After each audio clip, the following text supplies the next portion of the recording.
नाम तो सूरज है, मगर ये कभी नहीं सोचा था कि इस डूबते हुए सूरज की तरह मेरी जिंदगी भी डूब जाएगी।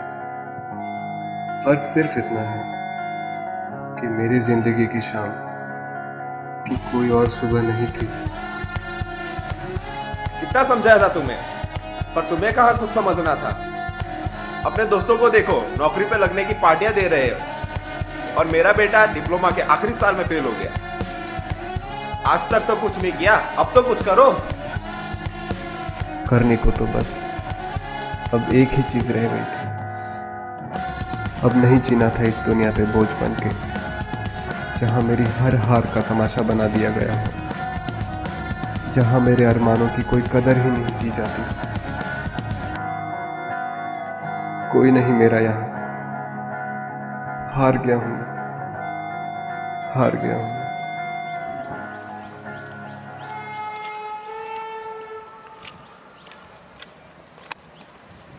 कौन हो तुम? मैं राज, नाम तो सुना ही होगा। चले जाओ यहाँ से। अरे भाई, क्या प्रेशर है। यहाँ पर लोग सिर्फ दो प्रेशर से आते हैं, एक तो लाइफ का प्रेशर और एक वो जो पीछे दीवार पे निकालते हैं वो वाला प्रेशर। तुम्हारा कौन सा प्रेशर है? तुम्हारा कौन सा प्रेशर है भाई? सीधे सीधे बोल क्यों नहीं देते? आत्महत्या करने आए हो? करने आया हूं आत्महत्या। क्या वजह रह गई मेरे जीने की? जो दोस्त मुझे मेरे बर्थडे पे भी विश नहीं किया करते थे, आज वो मेरा रिजल्ट पूछ रहे। सालों को पता है मैं फेल हो गया, फिर भी माँ बाप को ऐसे ही भूल गए तुम? उन्हें तो कोई परवाह ही नहीं है मेरी। वाह वाह, क्या लॉजिक है तुम्हारा। रात रात भर वो तुम्हारे लिए जगह हैं, तुम्हें सुलाने के लिए। उन्होंने तुम्हारी कॉलेज की फीस भरने के लिए अपने कितने सारे लोन लिए हैं, उन सबको भूल गए तुम। क्या लॉजिक है तुम्हारा। जरा उन लोगों के बारे में सोचो जिनके बच्चे उनसे ढेर सारी उम्मीदें लगाए बैठे रहते हैं, फिर भी उनके पास उन बच्चों को देने के लिए सिवाय दिलासे के और कुछ नहीं होता। बात तो सही कह रहा था, लेकिन अब और सहा नहीं जा रहा था। क्या करूं, क्या ना करूं, कुछ समझ में ही नहीं आ रहा था। राज की बातें सुनकर मरने की इच्छा जैसे और बढ़ गई थी, लेकिन इस बार कारण सिर्फ शर्म था। जरा उन जानवरों के बारे में सोचो जिनकी जो भी हालत हो फिर भी अपना और अपने बच्चों का पेट भरने के लिए दर दर भटकते रहते हैं। तुम तो फिर भी इंसान हो।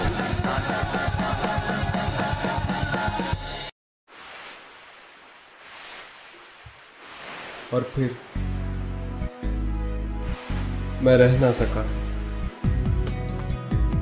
मानो वाकई राज की बात का असर हो गया था।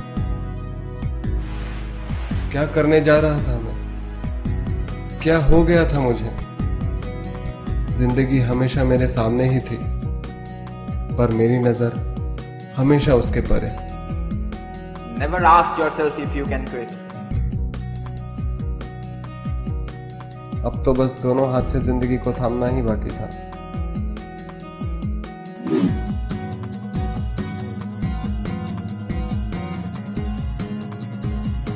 राज, सुसाइड? लेकिन अभी अभी तो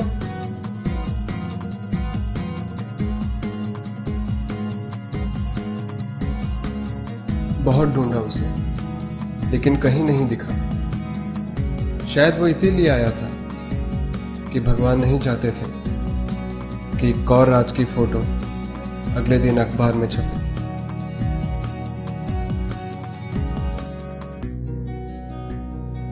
बहुत कुछ कह गया था वो, एक नई उम्मीद सी जगा गया था। मानो हर ओर, हर तरफ एक पुकार सी उठ रही थी। रुकी हुई जिंदगी मानो इस ट्रेन की तरह चल सी पड़ी थी।